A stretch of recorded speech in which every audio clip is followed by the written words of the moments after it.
नमो अरिहन्ताणं नमो सिद्धाणं नमो आयर्याणं नमो वज्रायाणं नमो लोरे सवसां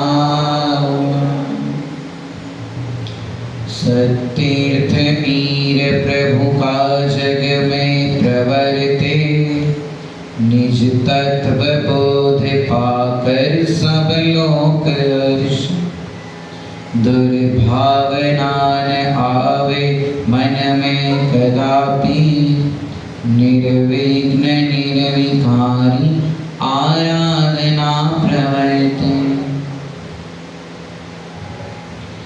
जैन पुराणों की मंगलमय गाथा गाते हैं श्री भीम मुनि राज की मंगल कथा सुनाते हैं सुनो जी मंगल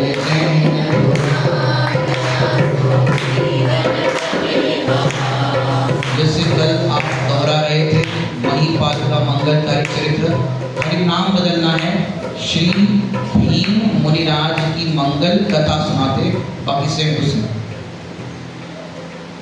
परिणामों की विचित्रता तुम्हें दिखाते हैं श्री भीम मुनिराज की मंगल सुनो जी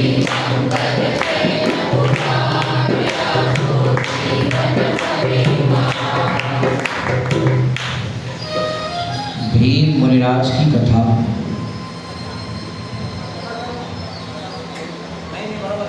नाना प्रकार के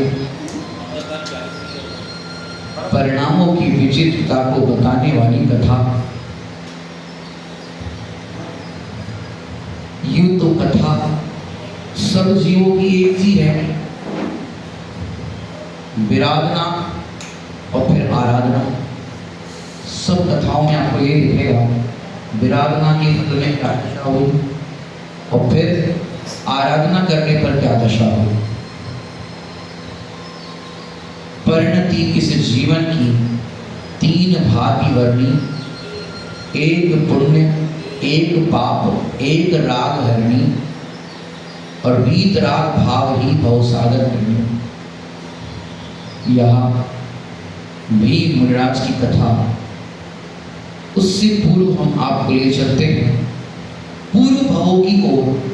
नाम तो है भीम मुनिराज, लेकिन पूर्व में क्या क्या हुआ था ये अपन देखते हैं।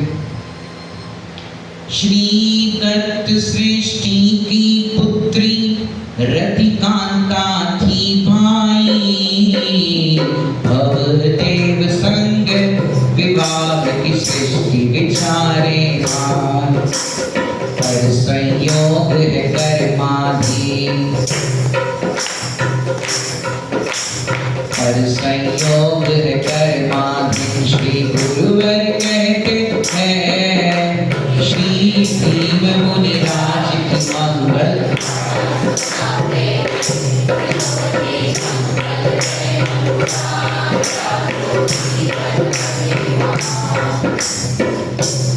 श्री दत्त नाम के एक सेठ जी थे, उनकी पुत्री का नाम था रतिकांता। वो सेठ श्रीदत्त सोच रहे थे कि मेरी पुत्री रतिकांता का विवाह भवदेव नाम के सेठ के पुत्र के साथ हो जाए। माने उस सेठ के पुत्र का नाम था भवदेव। वो सोच रहे थे मेरी पुत्री का विवाह इसके साथ हो जाए, परंतु बाहर के संयोग कर्म के आधीन, इसके आधीन है। अब यहाँ कुछ शिक्षा देते हैं। बाह्य संयोग उदयाधीन ज्ञायक का योग है स्वाधीन, सहज ज्ञान में सहज बने हो परिषदीय स्वाधीन। अपनी अनुभूति में अपने नित्य दर्शन होते श्री भीम मुनि राज की मंगल।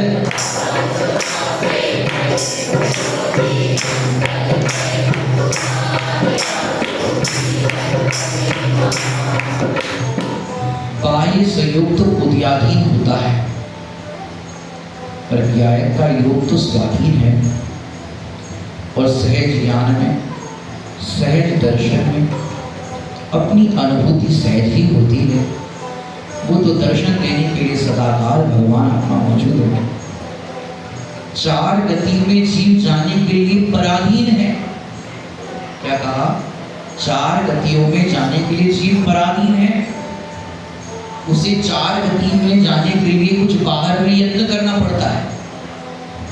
बहुवारम परिग्रह करेगा तो नरक गति मिलेगी, मायाचार के परिणाम करेगा तो ऋयंच गति मिलेगी, सराग संयम व्रतादि के परिणाम करेगा तो स्वर्ग देव गति मिलेगी, मध्यस्थ परिणाम से मनुष्य गति मिलेगी।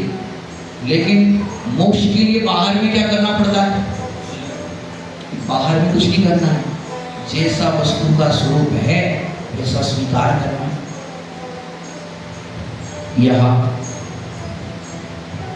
बाहर के संयोगों में जीव नाना प्रकार से ऐसा चाहता है कि ऐसा हो जाए वैसा हो जाए, लेकिन तुम्हारे सोचने से थोड़ी ना होता है। क्यों? बेमिलाप के मिलाप में अज्ञानी अकुलाय, ज्ञानी तो उदयाधीन लग अकर्ता ज्ञाता भाग। उस बल सो सहज परे परमानंद पाते हैं।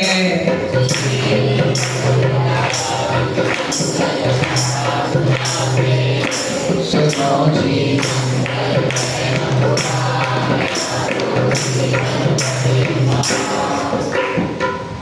बेमिलाप के मिलाप में अज्ञानी आकुलित होता है। जैसे आत्मा का शरीर के साथ, संयोगों के साथ, रागादि भावों के साथ बेमिलाप इनका, और आत्मा का और रागादि शरीर आदि संयोगों का मिलाप नहीं हो सकता, ये बेमिलाप है।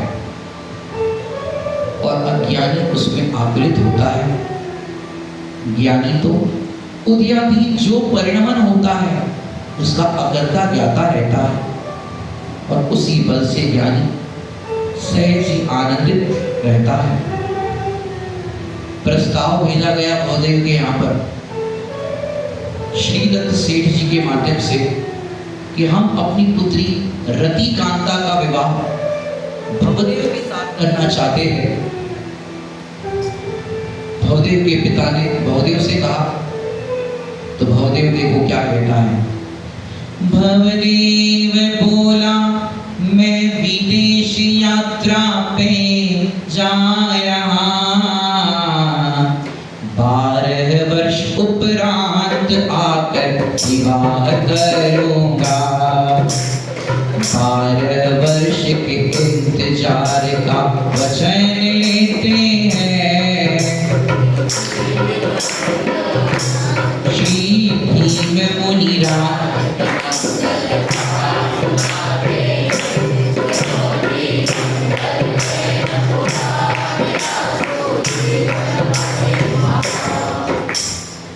भवदेव बोला, मैं विवाह तो नहीं कर लेता, लेकिन मैं तो प्रातःकाल निकल रहा हूँ धन कमाने के लिए, व्यापार करने के लिए।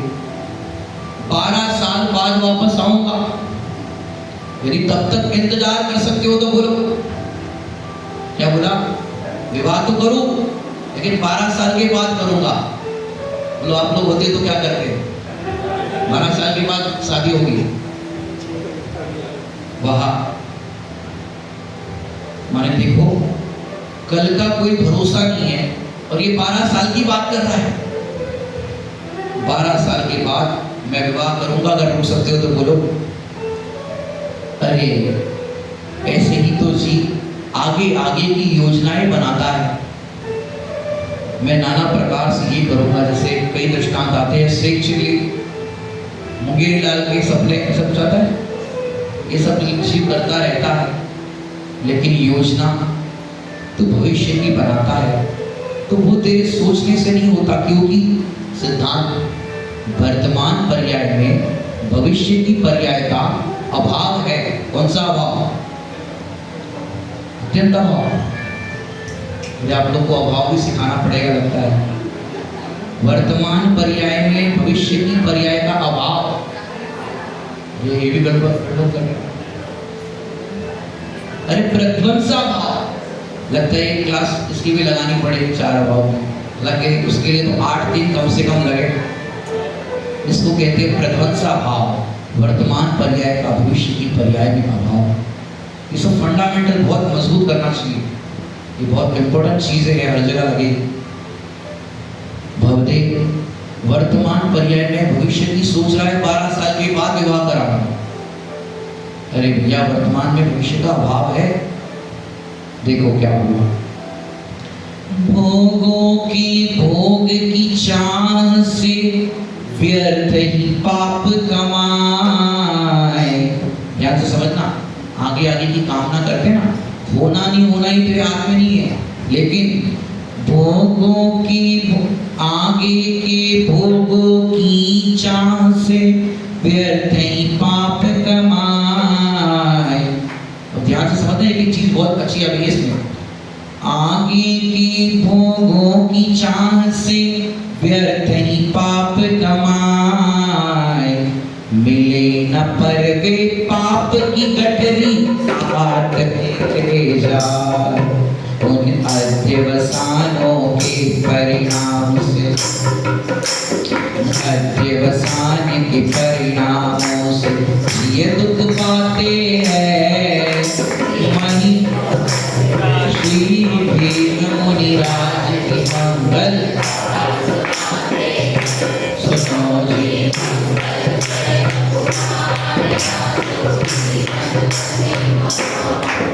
इतने दिनों से महिपाल की कथा थी तो वही मुंह पे आ गई। अरे एक ही बात हर दिन दोहराओ तो मुंह पे आ जाती है। अरे असत्य को भी बार बार दोहराए तो सत्य जैसा लगता है। अरे सत्य तत्व को बार बार दोहराया जाए, तत्व विचार को बार बार किया जाए तो वैसा भाव वसन क्यों नहीं होगा?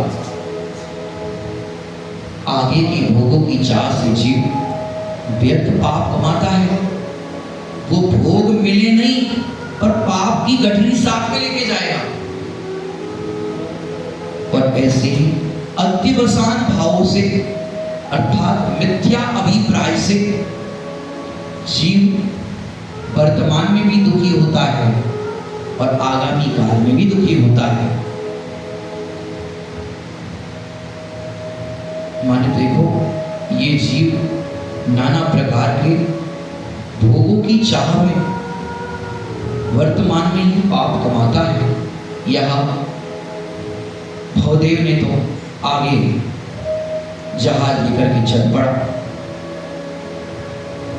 और वहां क्या होता है, 12 साल पूरे हो गए। अभी बोला तो पूरे हो, कहानी में तो ऐसा ही होता है। जैसे आप फिल्मों में देखोगे 1 ईयर लेटर सीधा आ जाता है कि नहीं आ जाता है, ऐसे यहाँ पर क्या हुआ, ला रहा था धन कमाकर रास्ते में समुद्र में चोरों ने लूट लिया।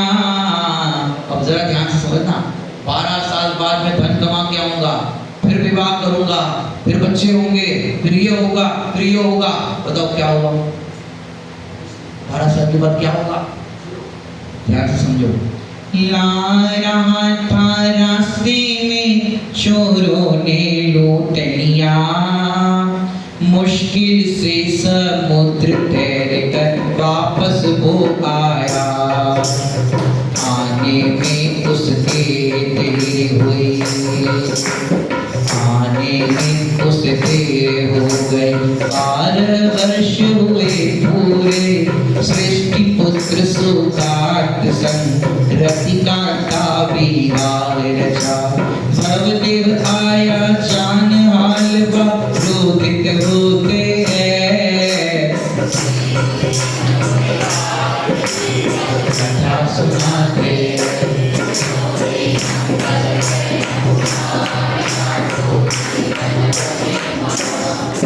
सोचो 12 साल धन कमाया और सब कुछ एक झटके में चला गया।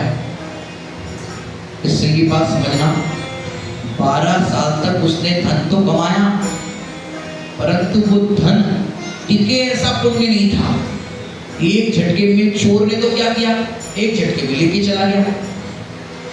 माने धन हमारी बुद्धि से नहीं आता है, धन पुण्य के उदय से आता है और पाप के उदय आने पर जाता है। हमारे करने से नहीं होता है कुछ।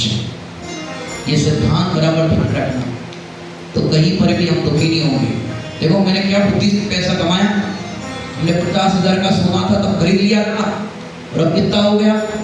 अरे हमने 100 रुपया चांदी था तब कुंटल भर करके रख दिया था बोरे में, आज कितनी हो गई चांदी? तुम्हारी बुद्धि से आया क्या? अरे पुण्य के उदय से आता है। कोई सोचे हम भी कर ले, 4 लाख रुपया चांदी हुई, खरीदा और बैठे आराम से। 4 लाख का भाव गया था, 4 लाख कितना गया था? 4 लाख। और दूसरे ही दिन क्या हो गया?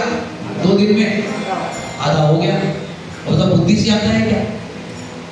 और लोग करते थे, अपन भी कर लो। लेकिन भैया पर डे में पुण्य हो तो कार्य हो, सर्वत्र लगाना। 12 साल तक धन उपार्जन किया, लेकिन सब चला गया पाप के उदय में। और उसका दुख भी था। वापस आया, 12 साल पूरे हो गए थे, वचन था। अब पूरे हो गए तो कब तक बैठी रहेगी लड़की? और रति कांता का विवाह उसी नगर में एक सुकांत नाम का सेठ रहता था, उसके साथ उसका विवाह हुआ। और विवाह हुआ ये जाना भवदेव ने, अरे कुछ दिन और नहीं रुक सकती थी। उसने मेरे साथ विवाह का वचन लिया था और 12 साल पूरे हो गए तो कुछ दिन रुक जाती, मैं आ ही रहा था। और यहाँ जब दोनों को साथ में देखा, सुकांत को और रति कांता को देख करके अंदर से ईर्ष्या की आग, क्रोध की आग जलने लग गई। और वे लोग सुखपूर्वक अपने निवास पर राज रहे थे और वहां इतना क्रोध आया, क्रोध अग्नि में जलने लगा। वो भवदेव, उसने उस भवदेव ने सुकांत को जिंदा जला दिया। तड़प तड़प करके सुकांत जलने लगा। वाह, रति कांता रोक रही है, अरे ये क्या कर रहे हो, अरे क्या कर रहे हो? गुस्सा आया तो जिसके प्रति राग था कि मैं इससे विवाह करूं, उसको भी उसी आग में धकेल दिया। देखो ये कैसा संसार का स्वरूप। उसे भी फेंक करके आग में डाल दिया, वो भी जलने लगी। और वहां देखो क्या हुआ। मारने सुकांत को अग्नि जलाई भाई, हेड पकड़ अग्नि में उसे डाल दिया दुखदाई। रति कांता ने रोका तो उसे भी फेंकते दिखाए। श्री भीम मुनिराज की मंगल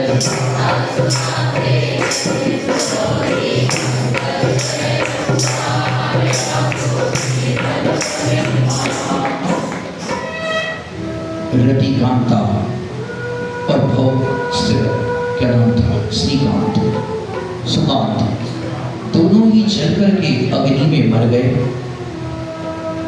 सुकांत के प्रति द्वेष का भाव, रति कांता के प्रति था राग का भाव, लेकिन अब उसके प्रति भी द्वेष का भाव आ गया। अब वर्तमान में भी देखो कितनी घटनाएं घटती है। जरा अपने विपरीत हुआ तो सामने वाले को मारने के लिए तैयार हो जाए। यहाँ देखो सिद्धांत बताते हैं, कौन से ग्रंथ में आया ये बताना, परीक्षा है आपकी। क्रोध सो अंध प्राणी, योग्य अयोग्य ना देखे, इसके वश वो गुरुजन तक को भी ना गिने। नगरवासी भी मिल उसे अग्नि में डालते हैं। श्री भीम मुनिराज की मंगल सुनो जी।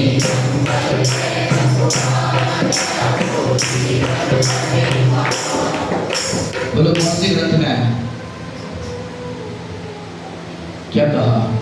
क्रोध से अंध प्राणी योग्य और अयोग्य को नहीं देख पाता है, और क्रोध में ऐसा अंधा होता है गुरुजन तक को भी नहीं गिनता। बीच में आ जाए तो जैसे दो साधर भी लड़ रहे हो और हम बीच में, अरे झगड़ा मत करो, साधर नहीं है, झगड़ा मत करो, तो उतने में पंडित जी आप बीच में मत बोलो। अरे मैं कह रहा हूँ ये गुस्सा करना अच्छी बात नहीं, क्रोध परिणाम अच्छे। पंडित जी मंदिर की बात मंदिर में, अभी बीच में मत बोलो।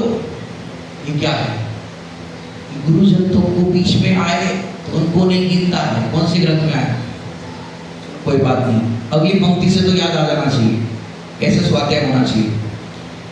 सिर से खंबे को तोड़ना, पानी को पिलोना, रेत पेरे निसम व्यर्थ है कषाय को लगना। अर्थ क्रिया मात्र इनकी केवल दुख दिखाते हैं, श्री भीम मुनिराज की मंगल।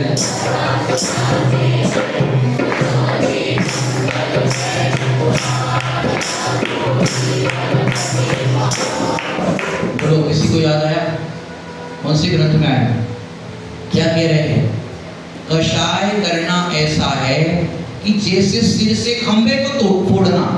सिर से खंबे को मारोगे तो खंबा टूटेगा ना, सिर टूटेगा।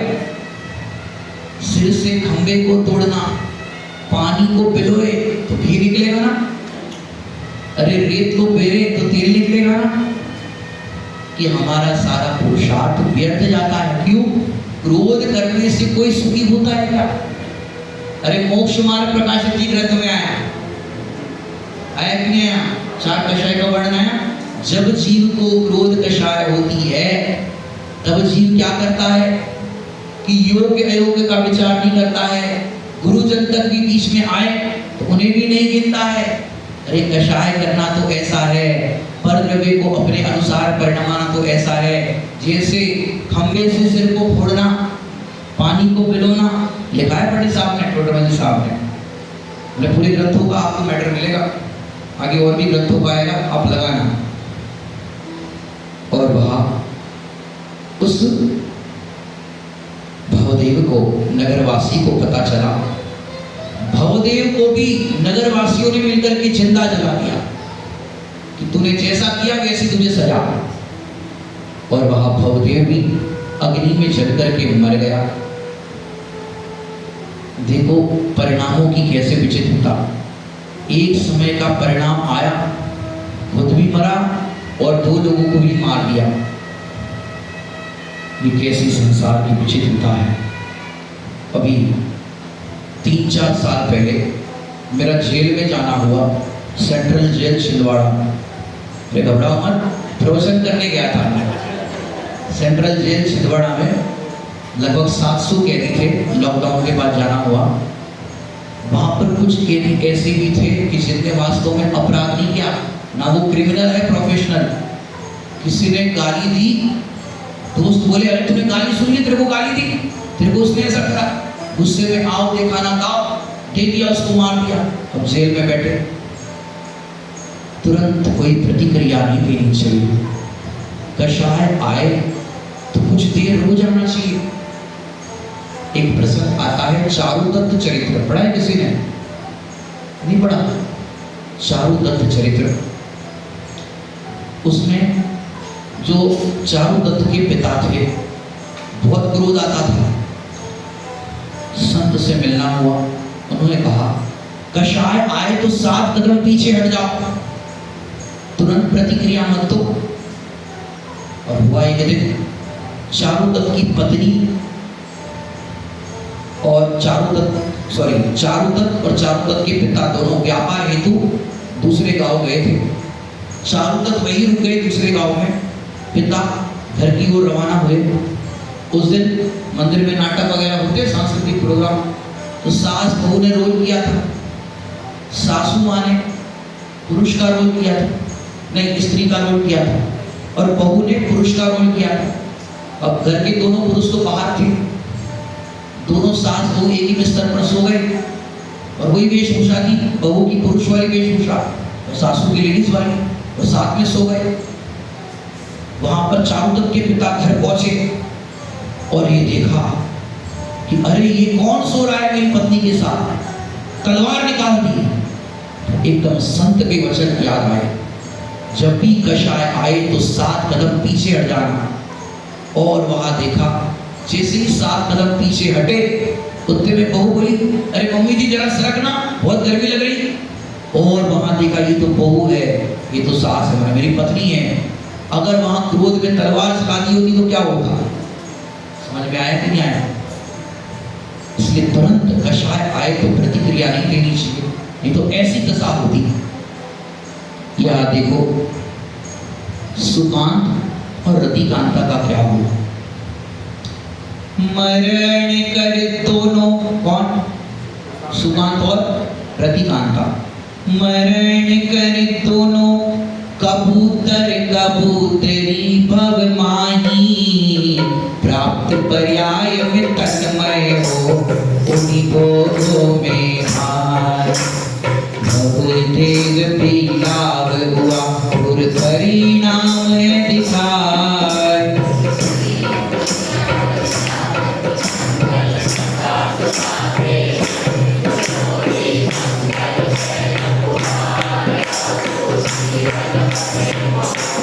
रतिकांता और सुकांत पूर्व भव में विवाह हुआ था।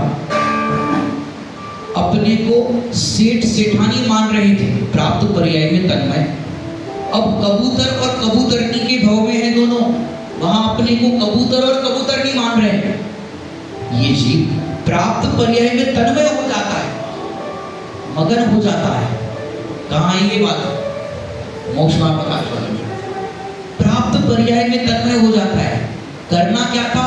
प्राप्त पर्याय से भेद विज्ञान, लेकिन ये जीव हर पर्याय में मगन हो जाता है। भवदेव का जीव बिलाव बना, समझे? बिलाव बना, बिल्ली। और क्या होता है, कबूतर और कबूतरनी दोनों आपस में मगन थे। क्या हुआ? देख कबूतर कबूतरी झपटा है दुखदाई, लिया मुख में श्वान चपटा बिलाव पे भाई। दोनों को मुख से छोड़ते हुए दिखाते हैं। जोर से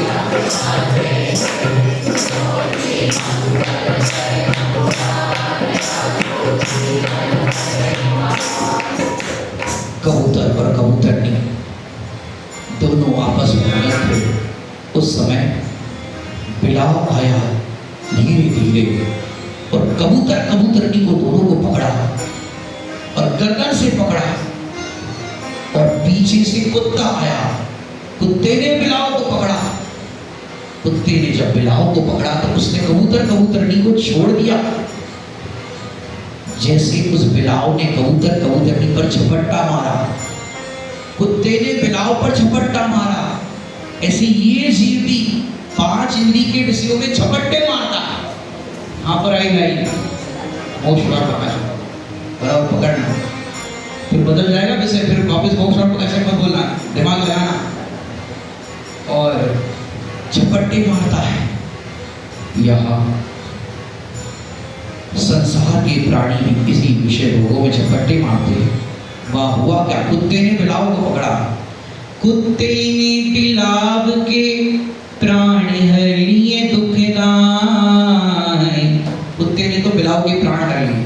अब कबूतर कबूतरनी का क्या हुआ? एक धर्मात्मा दोनों पक्षी को नमोकार सुना रहा भाई। दोनों शांत परिणाम से मरण कर विद्याधरी होते विधि मुनिया।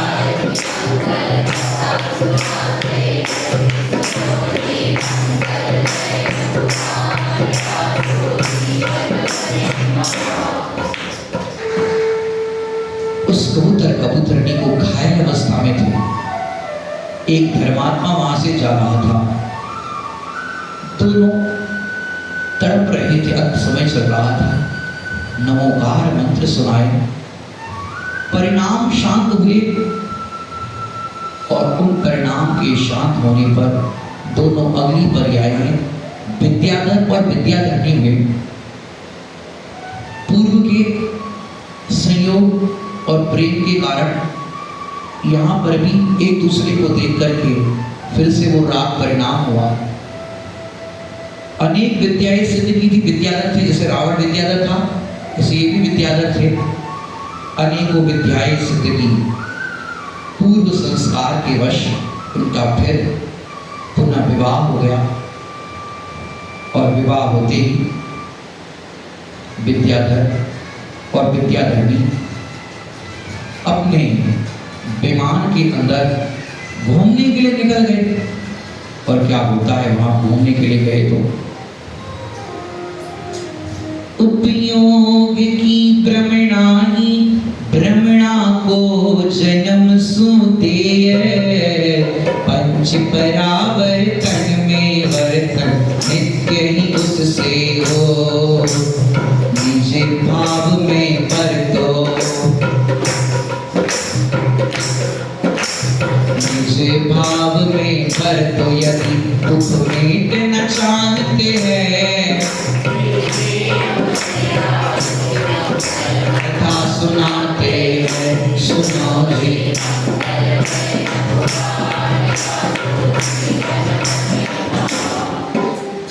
उपयोग की भ्रमणा वो भ्रमणा को जन्म देती है।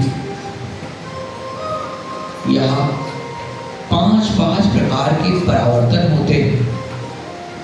यदि जीव पर द्रव्य में सुख मानता है तो द्रव्य परावर्तन होता है। क्षेत्र में सुख मानता है तो क्षेत्र परावर्तन होता है। आपने सुना होगा, शायद भरत जी का आता है या मधु राजा का आता है। वो बार बार मथुरा में जन्म लेते थे, बार बार मथुरा में ही जन्म लेते थे, क्योंकि उनको मथुरा नगरी बड़ी प्रिय लग रही थी, तो हर बार वही जन्म होता था। जो क्षेत्र आपको अच्छा लगता है उसी क्षेत्र में फिर जन्म हो जाता है। अरे काल परावर्तन, कोई काल में सुख नहीं, हम चौथे काल में होते तो अच्छा होता, फिर जन्म हो जाएगा। क्षेत्र में होते तो नाना प्रकार के क्षेत्र मिल जाएंगे। ऐसे एक एक परावर्तन करते हुए 5 परावर्तन जीव करता है। विवाह होते विमान में आरूढ़ हो गए और कहा जाते हैं विवाह होते ही आरूढ़ हो विमान में जाए, पर के साथ संबंध बिठाने का फल बेहारे, निजता संबंध निज संग रखे, निजता संबंध निज संग रखे तो भ्रमण मिटाते हैं।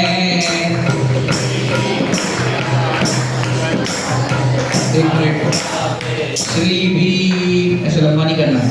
श्री भीम मुनि राज की मंगल,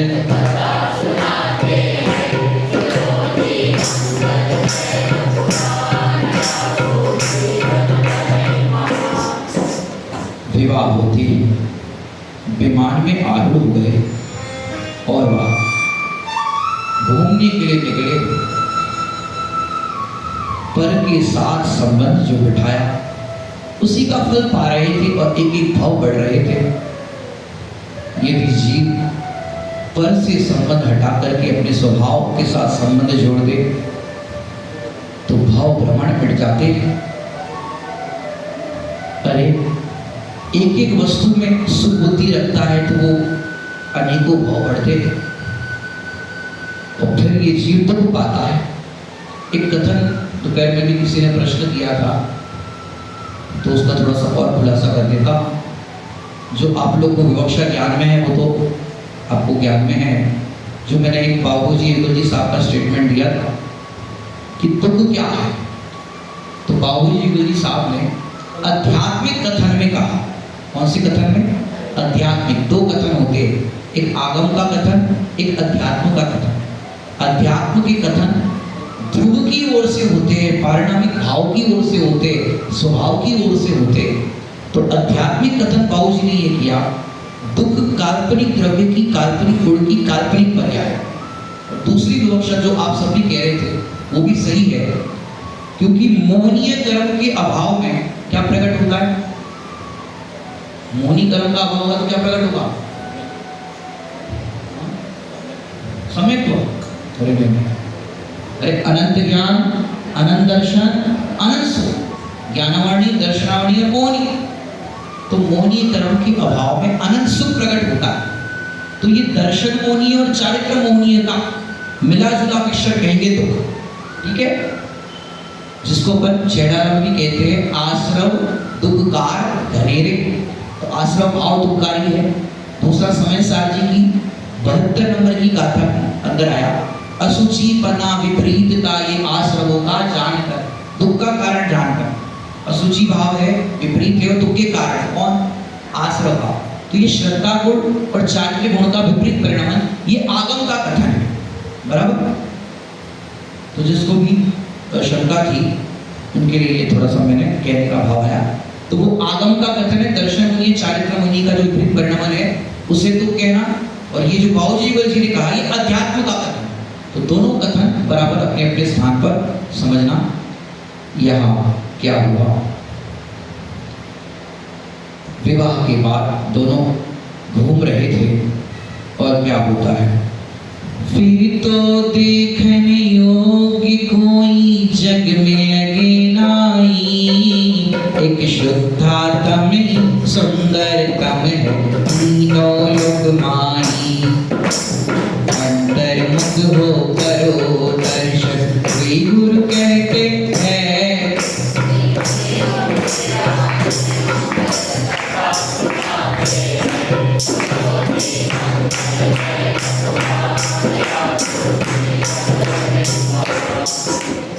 और वहां देखो क्या हुआ,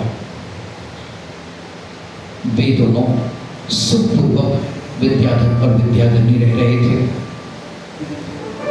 और सच में घूमते हुए भी आप देखना एक ऐसी मेंटालिटी होती है जीव की,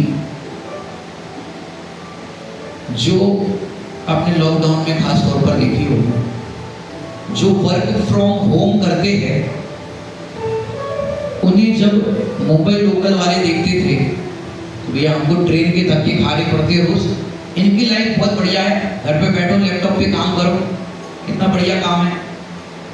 अब जब लॉकडाउन लग गया, ट्रेन बंद हो गई, तो जो ट्रेन बंद हो गई तो काम पे तो जाना नहीं है। अब जो घर पे बैठ करके वर्क फ्रॉम होम कर रहे थे वे क्या सोचने लग गए, अरे भैया लोकल में जाने का जॉब होता तो आज हम भी शांति से बैठे होते, क्योंकि ट्रेन बंद हो गई तो ऑफिस बंद, और वर्क फ्रॉम होम वाले का तो काम चालू था। जो घर में बैठे हैं वो सोचते हैं वहां जाके काम करें, वहां जाके काम कर रहे हैं वो सोचे घर पे काम करें। पुरुष लोग सोच रहे महिलाओं की लाइफ बढ़िया, करना क्या है, भोजन बनाया, बाकी बर्तन बर्तन काम वाली कर लेगी, सब कर लेंगे, उनको करना ही क्या है, उनको तो दुकान पे जाना पड़ता है, ग्राहकों से इतना वो करना पड़ता है। महिलाओं को लगता है इनकी लाइफ बढ़िया, आराम से दुकान में बैठो। लेकिन आप देखो, जिन्हें मानता सुख निधान दो, पूछ उन्हीं से मन की बात। क्या कहा, जिनको आप सुखी समझते हो आप उनसे मन की बात पूछो कि कैसा है, क्योंकि जीव जहां है वहां राग द्वेष है, राग द्वेष है तो दुख है, आकुलता है, चाहे कहीं पर भी हो। समझ में आया कि नहीं आया? यहाँ घूम रहे थे और अचानक उन्होंने क्या देखा, लख कबूतर कबूतरी, एक पेड़ पर कबूतर और कबूतरनी को देखा, विद्याधर और विद्याधरी, उनको देख करके देखो क्या हुआ, लख कबूतर कबूतरी जाति स्मरण हुआ मां, पूर्व के कष्ट याद कर कर हृदय तड़पाया, ईश्वर के चरण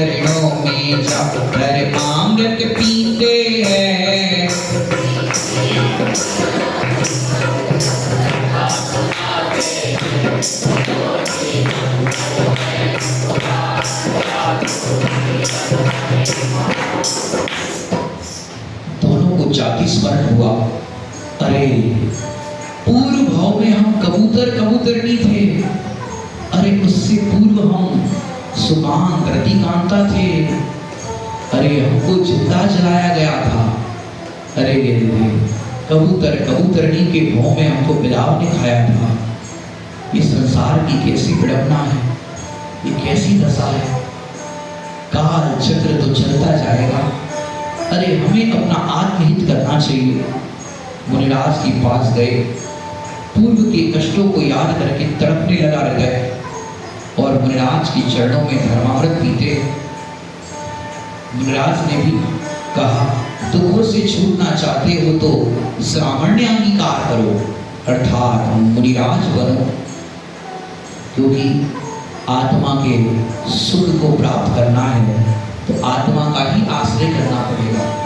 मुनिराज ने आत्मा की महिमा बताई, महामहिम शुद्धात्मा भवकी भ्रमणा मिटार, दुख का कारण सुख का कारण ही गुरु है समझा, अनुभूति में करो दर्शन, अनुभूति में करो दर्शन, श्री गुरुवर कहते हैं, आज की मंगल कथा सुनाते हैं।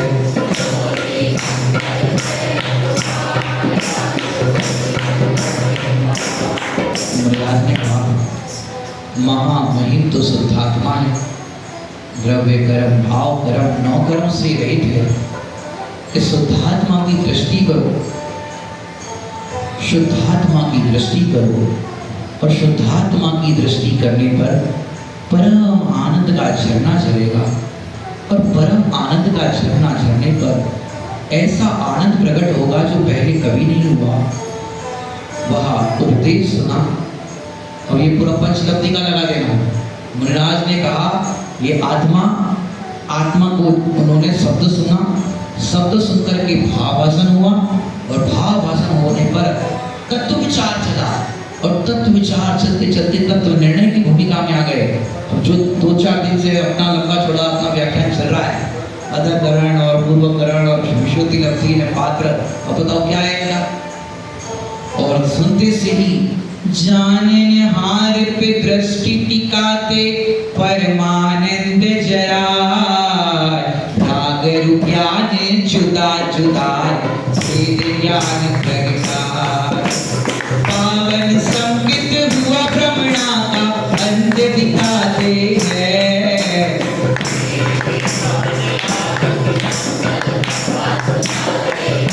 सुनो जी,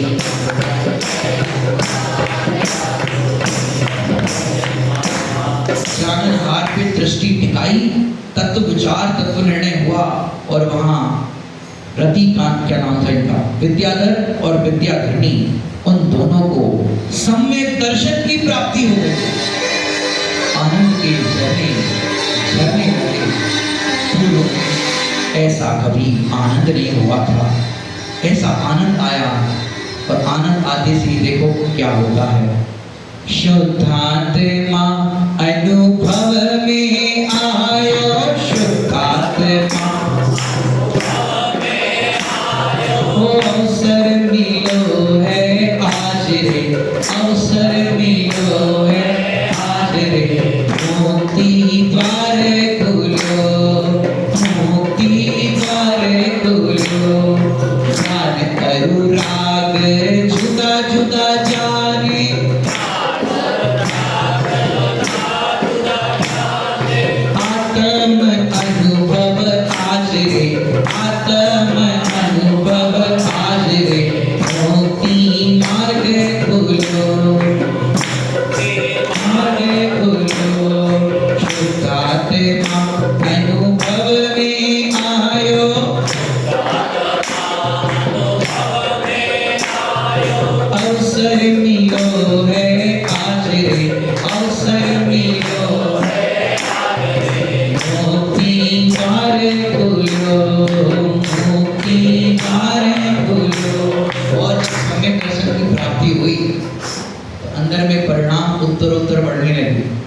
विशुद्धि की बात चल रही थी और आगे बढ़ने का टाइम आया तो और विशुद्धि बढ़ने लग गई। और वहाँ देखो मुनिराज की भक्ति करने लगे, क्योंकि मुनिराज के उपदेश से सबके दर्शन हुआ तो उनकी महिमा आ गई। कैसे हमारे दिगंबर मुनिराज है, आप फिरते हैं और औरों को तारने में निमित्त बनते हैं और मुनिराज की भक्ति करते हैं और आगे मुनि बनने की भावना भी भाते हैं।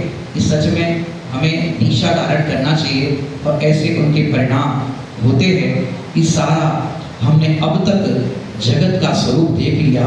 इतने इतने भवों में हमने कितने कितने दुख पाए, अब हमें ये दुख नहीं पाना है। और वहाँ उनकी भावना कैसी जगती है।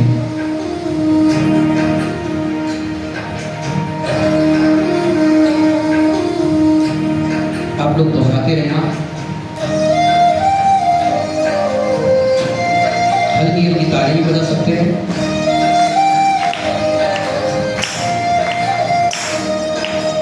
अब जिंदगी शादी न चाहिए, मुझे आराधन करना चाहिए।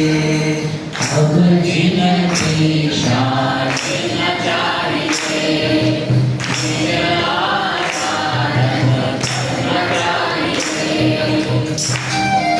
आप सोचो दिगंबर मुनिराज के चरणों में बैठे हो और भावना जग रही है दीक्षा की।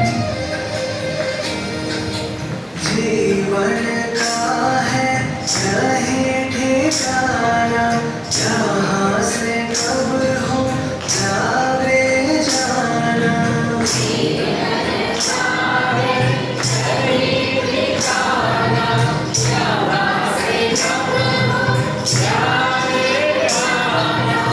अब विलंब नहीं करना चाहिए।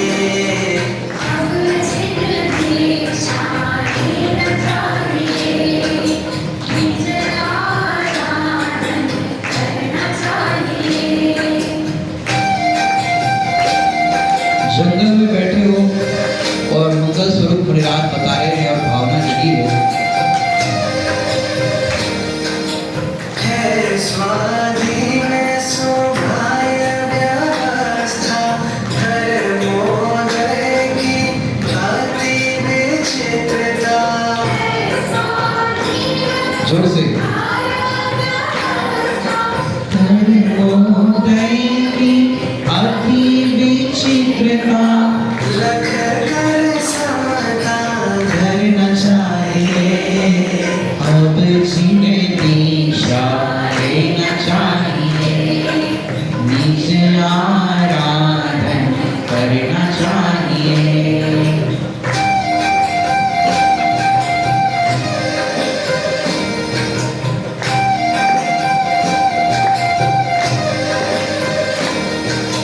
जीव स्वयं ही सुख दुख भरता, कोई किसी का कुछ नहीं करता। जीवन स्वयं ही सुख दुख भरता, कोई किसी का कुछ नहीं करता। ज्ञाता दृष्टा रहना चाहिए।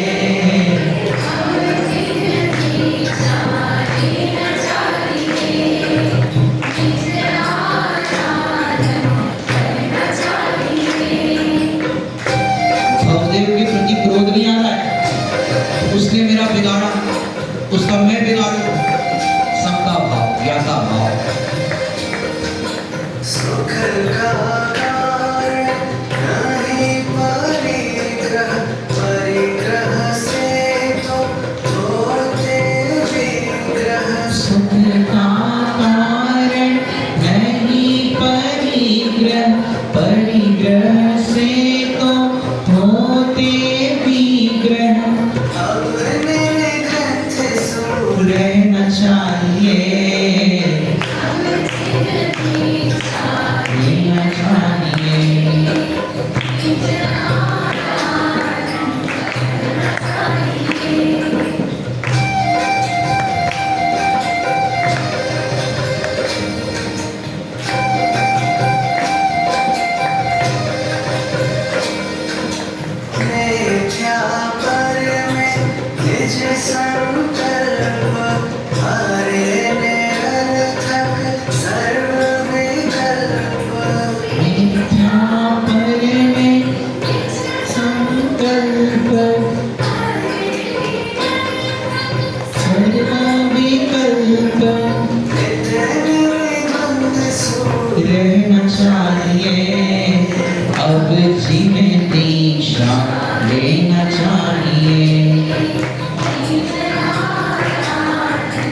करना चाहिए।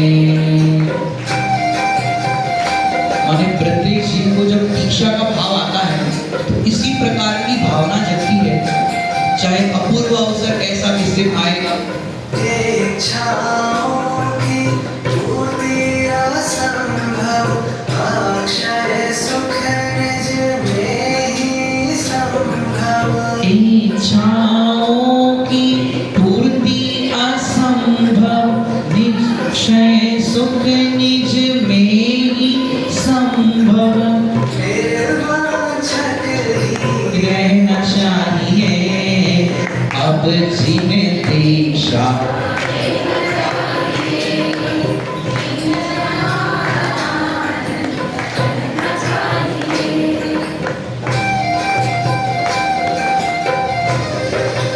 अंत में क्या भावना भाते हैं?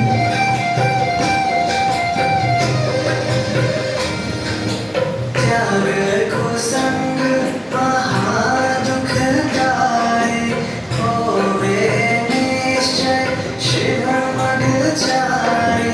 त्याग कुसंग महादुखदाई,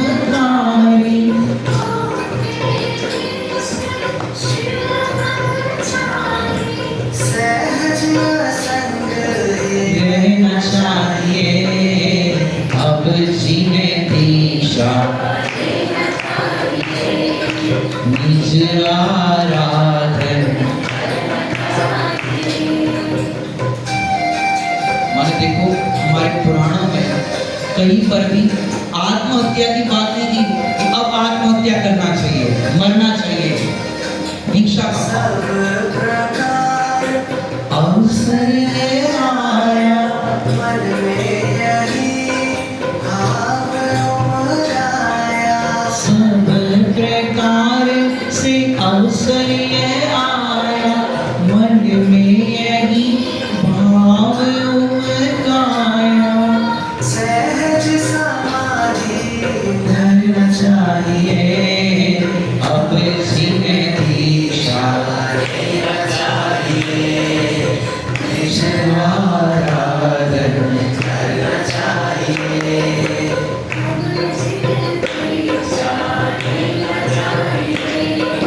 निज आराधन करना चाहिए। और वहाँ परिणाम उनके उत्तर उत्तर बढ़ने लगे।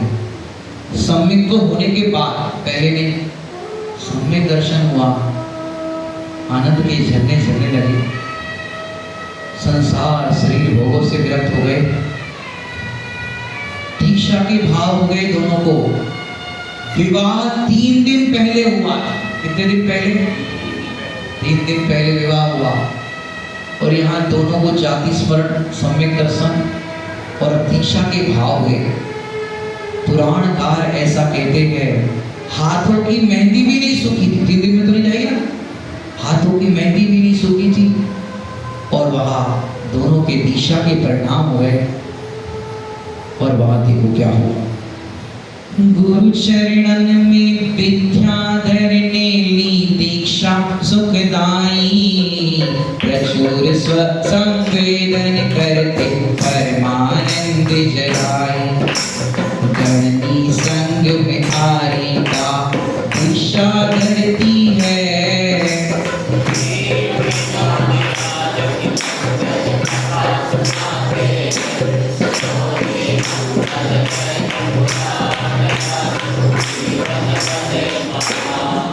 और वह दीक्षा ग्रहण कर ली। विद्याधर ने मुनिराज के संग और विद्याधर ने आरिकाओं के संग में गणनी जी से दीक्षा ली। क्योंकि अपने ग्रंथ कहते हैं मुनिराजों का संग पृथक होता है और आरिकाओं का संग पृथक होता है। दोनों की अलग अलग व्यवस्था है पुराण में, आप देखो तो।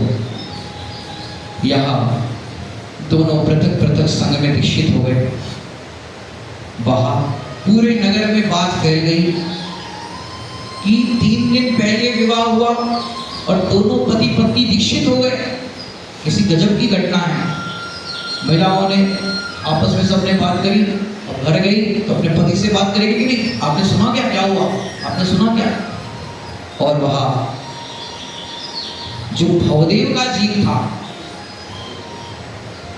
जो बिलाव बना था, अपने हीन परिणामों के फल में नीच कुल में उसका जन्म हुआ, उत्तम कुल में जन्म नहीं हुआ। पापों में मग्न रहता था, खान पान अपक्षित, मदिरा पान करना, पाप कार्य करना, यही उसका जीवन था। उत्तम कुल के लोग ऐसे कार्य नहीं करते। और वह उसकी पत्नी जो थी, उसका नाम था, पहले पति का नाम था विदुरदेव, जो भवदेव का जी विदुरदेव। उसकी पत्नी ने आकर के कहा कि आपने सुना क्या? बोले क्या? विवाह होते ही दीक्षा उन दोनों ने ले लई, धन्य विद्याधर विद्याधरी विवेक जागा सही। कबूतर कबूतरी पूर्व भव में पति को सुनाती है, कथा सुनाते हैं।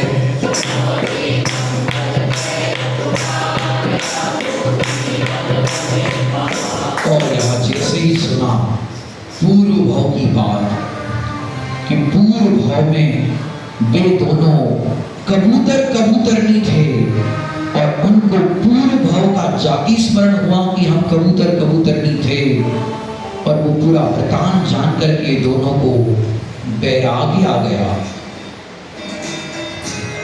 जब कबूतर कबूतरनी की बात पत्नी ने पति से करी, तो वहां विदुरदेव को भी जाति स्मरण हो गया।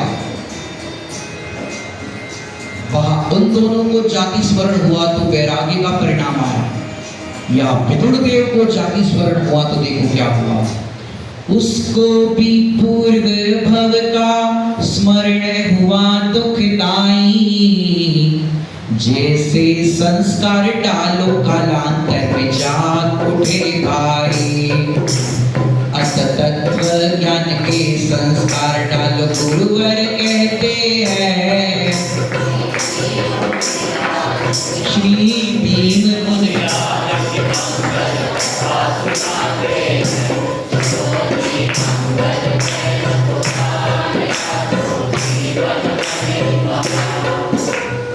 विदुरदेव को भी पूर्व भाव का जाति स्मरण हुआ। अच्छा, ये वही है रतिकांता और सुकांत, ये वही है कबूतर कबूतरनी, ये वही है विद्याधर और विद्याधरनी। रतिकांता ने मेरे साथ विवाह नहीं किया था, 12 साल इंतजार किया था मैंने। पूर्व भाव का याद आया। पुराणकार कहते हैं, आप जैसे संस्कार डालोगे वे वैसे आगे जाएंगे। आपने सम्यक तो सन्मुख मिथ्या दृष्टि में एक बात पढ़ी थी कि इस भाव में हमने तत्व विचार किया, परंतु सम्यक दर्शन नहीं हुआ, तो पंडित टोडरमल साहब ने क्या लिखा? आगे भाव में हो जाएगा, आगामी भाव में हो जाएगा। तत्व विचार अभी किया है ना, आगे भी तत्व विचार होगा। रास्ता एक है, रास्ता तत्व विचार का ही है, तत्व का ही है। अब नहीं हुआ तो आगामी भाव में हो जाएगा।